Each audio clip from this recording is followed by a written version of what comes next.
Hello everyone, welcome you all this channel. So हमने last video में अपना rule number 30 तक देखा था, जिसपे मैंने प्रियंका चोपड़ा के साथ आपकी एक रील भी शूट की थी कि उनके कैप्शन में एवरीवन लिखा है, ईच लिखा है, एवरी लिखा है, कि एवरी हमेशा दो चीज़ों के लिए, जिसमें उन्होंने लिखा था every moments and something like that. तो जिसने वो रील नहीं देखी, मैंने आपको प्रैक्टिकल एग्जाम्पल दिखाया था, वो जाके आप देख लीजिए। चैनल को जरूर सब्सक्राइब कर लेना, क्योंकि आपके जो 125 रूल्स है, this is the amrit and the ramban series that we have started for CDS में, जिसमें आपके इंग्लिश में CDS में 80+ आएंगे एंड FCAT में 20+ मार्क्स आएंगे। तो चैनल को जल्दी जल्दी सब्सक्राइब करो और अच्छे से इस बार एग्जाम को क्लियर करो। ओके, तो let's start today's video. So rule number 31 हमें कहता है कि जो रेदर है और टू है वो आपका अनप्लीजेंट कंडीशन के लिए यूज किया जाता है। जैसे आपने सुना होगा टू बैड स्मेल, ठीक है, इस तरीके से हर ओरा इज टू बैड, ठीक है। तो वो जो टू है या रेदर है वो हम हमेशा यूज करेंगे अनप्लेजेंट कंडीशंस के लिए। अगर आपको किसी के बारे में प्लेजेंट कंडीशन बोलना है तो आप बोलोगे वेरी वेरी गुड। हमेशा मैं बहुत बेसिक एग्जांपल दे रही हूँ आपको, ताकि पेपर में आपको जब भी झटैक से क्लिक कर जाए, ठीक है। वेरी गुड हो गया, very smart, she has a very good looking personality, ठीक है, she has a very good aura, ठीक है। इस तरीके से एक चीज़ और, अगर आपको किसी अच्छी, मतलब फॉर एग्जांपल अगर आपको किसी खुशबू की तारीफ करनी है, दैट द मतलब बेसिकली वहाँ से जो एक तरीके से आपकी नेचुरल एसेंस आ रही है वो बहुत गुड है, तो आप फ्रेग्रेंस वर्ड यूज़ करोगे। क्या यूज़ करोगे? फ्रेग्रेंस। अगर आपको बोलना है कि वो जो है एसेंस जो है, वो जो खुशबू है वो खुशबू नहीं है, वो बदबू है, तो आप वर्ड यूज़ करोगे स्मेल। मैंने बहुत बच्चों को सुना है वो ऐसे बोल देते हैं, अरे your perfume smell is very good. No, smell नहीं होता, फ्रेग्रेंस होता है। और ये सिर्फ परफ्यूम के केस में नहीं है, अगर कोई भी आपको अच्छी खुशबू के बारे में बताना है, अगर आपको खाने की खुशबू की तारीफ करनी है, तो आप बोलना फूड फ्रेग्रेंस, ठीक है। फूड स्मेल कुछ नहीं होता। अगर नेगेटिव टर्म्स में आपको यूज़ करना है तो आप स्मेल वर्ड यूज़ करो, क्योंकि स्मेल को जनरली नेगेटिव सेंस में हम यूज़ करते हैं, ठीक है। लेकिन पॉजिटिव सेंस के लिए आप फ्रेग्रेंस वर्ड यूज़ करोगे, समझ गए? या नेचुरल एसेंस यूज़ कर लेना, या गुड एसेंस यूज़ कर लेना, ठीक है। ये मैंने एक्स्ट्रा बता दिया आपको। रूल नंबर 32 हमारा बोलता है वन ऑफ द के साथ हमेशा हमारा प्लूरल नाउन आएगा। जैसे कि मैं आपको वीडियोस भी बनाती रहती हूँ, आपकी छोटी छोटी शॉर्ट्स, ठीक है। वन ऑफ द बॉयज के वन ऑफ द बॉयज, उन सब बॉयज में से एक लड़का, या फिर वन ऑफ द कलर्स, कि इन सारे कलर्स में से, जैसे आपको स्क्रीन पे सारे पेन दिख रहे हैं, so one of the pens, इन सारे पेन में से मैं कोई एक पेन सेलेक्ट कर लूँ और उससे आप लोगों को पढ़ाऊँ लाइव एग्जाम्पल, ठीक है। सो अब आगे चलते हैं। रूल नंबर 33 बोलता है हाइफन के बाद कोई भी प्लूरल नाउन नहीं आएगा। फॉर एग्जाम्पल 5 स्टार्स कुछ नहीं होता, हाइफन आपने लगा दिया तो वो ऑटोमेटिकली आप सिंगुलर ही लिखोगे, ठीक है। जैसे हमने देखा था ना, अच्छा आप सब बताना 50, मैंने देखते किस किस ने मेरी लास्ट वीडियो देखी, 50 फीट होता है या 50 फुट होता है? अभी कमेंट सेक्शन में आप बताओ, वीडियो को स्टॉप करके। मैंने लास्ट वीडियो में पूरा कॉन्सेप्ट समझाया था कि फिट होगा या फूट होगा, ठीक है। आप बताओ अभी के अभी, ठीक है। सिमिलरली अगर आपने हाइफन लगा दिया है तो उसके बाद आप प्लूरल नाउन नहीं यूज करोगे। ए और एन हमेशा सिंगुलर काउंटेबल नाउन SCN के साथ आएगा। ये ट्रिक आप ऐसे याद रखना, AN SCN, ठीक है। क्योंकि ए और एन जो है आपका सिंगुलर काउंटेबल नाउन के साथ आएगा, जो सिंगुलर होना चाहिए और काउंटेबल होना चाहिए, ठीक है। अ ज्योमेट्री बॉक्स, एन अम्ब्रेला, समझ में आ गया? तो बचपन से हम सीखते हुए आ रहे हैं, और ये आपका तरीका जो आप हमें सिखाया जाता है कि अगर कॉन्सोनेंट क से लेके ग तक अगर आपकी साउंड आ रही है तो आप ए लगाओगे। अगर वोवल की साउंड आ रही है, दैट इज AEIOU, ये है, और साथ में वोवल की साउंड आ रही है अ से लेके ये वाला अ तक, ठीक है, आपके जिसके पीछे विसर्ग लगे हुए हैं, जिसको आप स्वर बोलते हो, तो आप एन लगाओगे। जैसे मैंने बोला अभी एन अम्ब्रेला, एन। अच्छा ये बताओ यूनिवर्सिटी के सामने क्या आएगा? यूनिवर्सिटी के सामने ए आएगा कि एन आएगा कि चलो दा आएगा? तीनों में से बता दो आप, ठीक है। देखते किस किस को पता है। नहीं पता है तो बता देना, मैं नेक्स्ट वीडियो में बता दूंगी, ठीक है। ओके, ये मैंने एब्रीविएशन फॉर्म में लिख दिया था। SCN is singular countable noun. The हमेशा आपका वहां आएगा जहां आप किसी जगह की, मतलब मैं आपको आसान भाषा में समझो, कोई जगह जिसने घेर ली, मतलब कोई ऐसी चीज जो, जैसे अगर मैं बोल दूं ये पेन अगर एक्चुअल में यहाँ पे होता है, ये जो पेन आपको दिखाई दे रहा है, सो इसने कोई जगह घेरी होगी इस पेन ने, सो कोई भी जगह घेरने वाली चीज उसके लिए हम दा लगाते हैं, मतलब वो एक डेफिनेट चीज है। The river, the sea, the ocean, ठीक है। इस तरीके से डायरेक्शंस हो गई आपकी, कोई भी एक डेफिनेट चीज, द सन, द मून। सबसे पहली बात तो वो सबसे बड़ी चीज है। दा को पहचानने का सबसे आसान तरीका है, मैं असल में तीनों के बता देती हूँ, AN दा के आप मैं जैसे पहचानती हूँ एक्चुअल पेपर में अपने में, AN दा। देखो ए आपको पता चल जाएगा अगर वोवल्स नहीं है तो, ठीक है, तो मैं काट देती हूँ। अगर वोवल्स है कॉन्सोनेंट्स वाले, ये आपका हो जाएगा वोवल्स वाला, जिसमें वोवल्स की साउंड होनी चाहिए AEIO एंड U से स्टार्ट होनी चाहिए वो, ठीक है। विथ साउंड, साउंड्स भी होनी चाहिए, ठीक है। ऐसे तो अम्ब्रेला में अ से शुरू हो रहा है, ठीक है, तो साउंड से हम पहचानेंगे ना कि अ की साउंड है, मतलब यू से भी होता है बट साउंड से भी पहचानना है।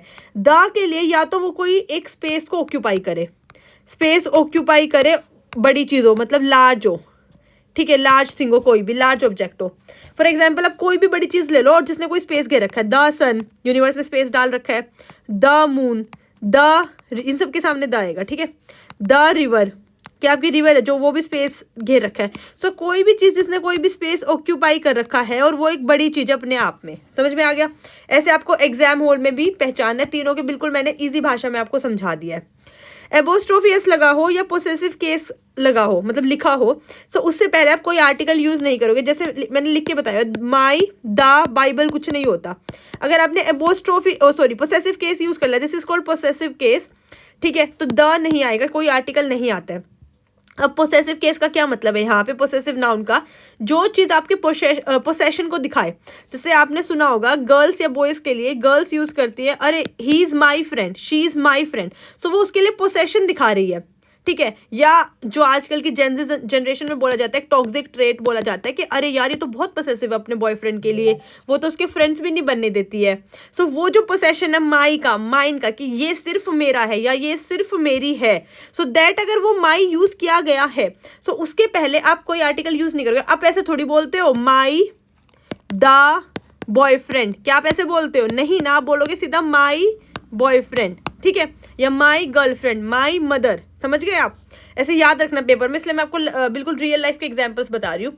लेक, माउंटेन पीक या कंट्री नेम, इनके सामने कोई आर्टिकल नहीं आता, ये एक्सेप्शन है, ठीक है। अब ये मत बोल देना हम यूएसए को the United states of America बोलते हैं या किसी भी कंट्री के सामने, क्योंकि वो भाई उन्होंने उनके नाम में ही वो चीज़ इम्बेडेड कर रखी है, उन्होंने उनके नाम में ही वो चीज़ लगाई हुई है। हमने अपने नाम में द इंडिया नहीं लिखा हुआ, ठीक है, या हमने अपने, या for example the Thailand, the Sri Lanka नहीं लिखा हुआ, ठीक है। सो कोई भी कंट्री आप उठा लो, उनके जिनके नाम में द नहीं है ऑटोमेटिकली उनके सामने द नहीं आएगा, ठीक है। द हम पर्टिकुलर किसी माउंटेन पीक का नाम नहीं लेंगे, फॉर एग्जांपल द अरावलीज नहीं बोलेंगे, द नहीं होता है।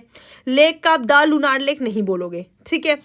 सो फार, येट, जस्ट नाउ, इनको हमेशा आप प्रेजेंट परफेक्ट टेंस में यूज करोगे, मतलब आमचाल की भाषा में हम नॉर्मली कहीं और भी यूज कर देते हैं किसी और टेंस के साथ।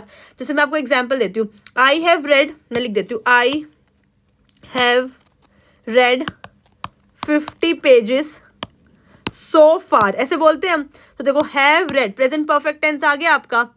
या फिर for example our team has won every game so far in this session, या ठीक है। या फिर येट का मैं बोलूँ they haven't finished the work yet, कि उन्होंने अब तक अपना कार्य खत्म नहीं किया है। सो देखो हैवेंट आ गया, फिनिश्ड आ गया, वर्ब की थर्ड फॉर्म हैव के साथ प्रेजेंट परफेक्ट टेंस, ठीक है।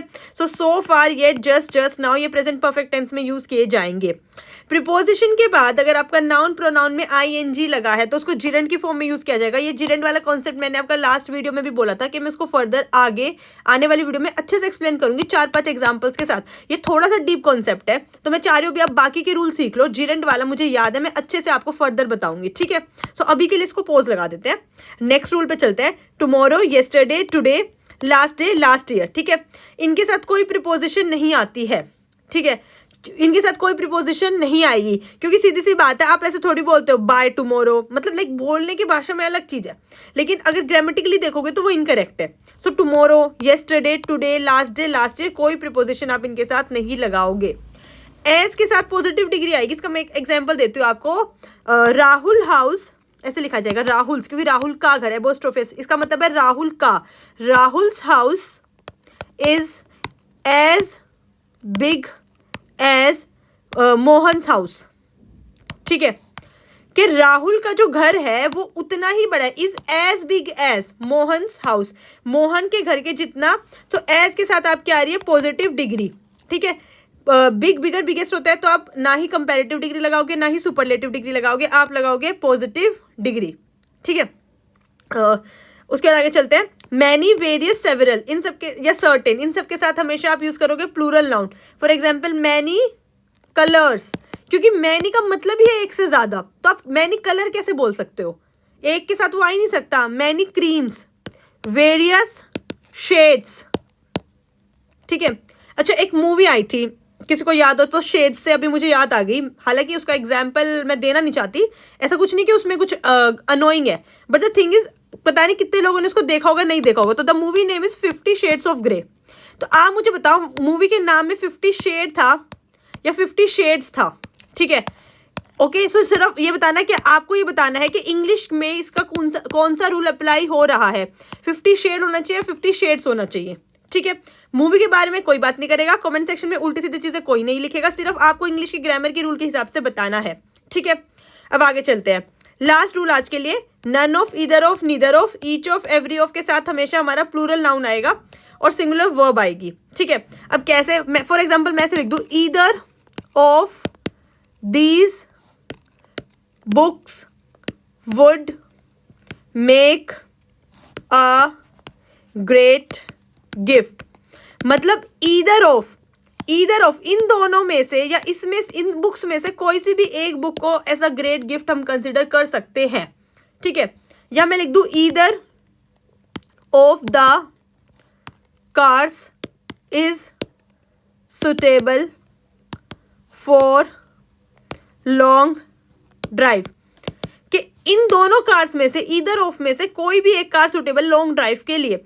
लेकिन ईदर ऑफ, अगर आप ईदर ऑफ बोलोगे तो आप नाउन प्लूरल लिखोगे, दुनिया रटवाती रहती है, रटना नहीं, आपको समझना है। इसका मतलब है ईदर ऑफ के मतलब भाई ईदर आपने बोल दिया तो आपके पास दो चीज तो होंगी, तभी तो आप ऑप्शन के लिए चूज करोगे ना। अगर आपके पास चॉइस ही नहीं है तो आप चूज कैसे कर लोगे। सो जहां इधर आ गया इसका मतलब आपके पास चीज आपकी एक से ज्यादा है, तो अब आपने बोला इन दोनों में से, तो नाउन प्लूरल आ गया, ठीक है। लेकिन जब आपने दो में से कोई एक चीज चूज कर ली कि भाई इन दोनों में से ये एक चीज, तो इस एक चीज के लिए जो वर्ब आई वो आएगी सिंगुलर, ठीक है। देखो दोबारा बता देती हूँ आपके लिए, दोबारा कलर चेंज करती हूँ ब्लू पेन से, ठीक है। जैसे मैंने लिख दिया ईदर ऑफ कार्स, या टू कार्स भी लिख सकते हो, is suitable for long drive. ध्यान से समझना, पेपर में आपको कभी दिक्कत ही नहीं आएगी, कोई गलती नहीं होने वाली। ईदर ऑफ मतलब इनमें से, किस में से भाई, इनमें से, कार्स में से, कार में से नहीं। अगर आप एक लिख दोगे तो आप चॉइस कैसे करोगे।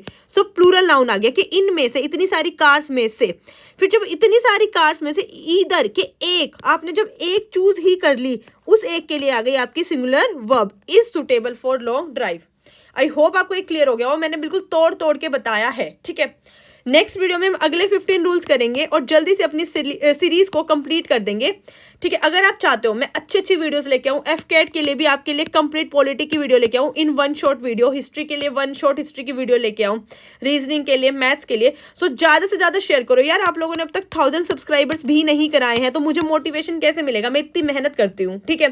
सो जल्दी से, अच्छा, और जो बच्चे ये सोचते हैं ना, कॉमेंट सेक्शन में मेंशन कर देते हैं मैम हम शेयर करेंगे तो हमारा कॉम्पिटिशन बढ़ जाएगा, ऐसा कुछ नहीं होता है। आप लोग ये अपने दिमाग से निकाल दो।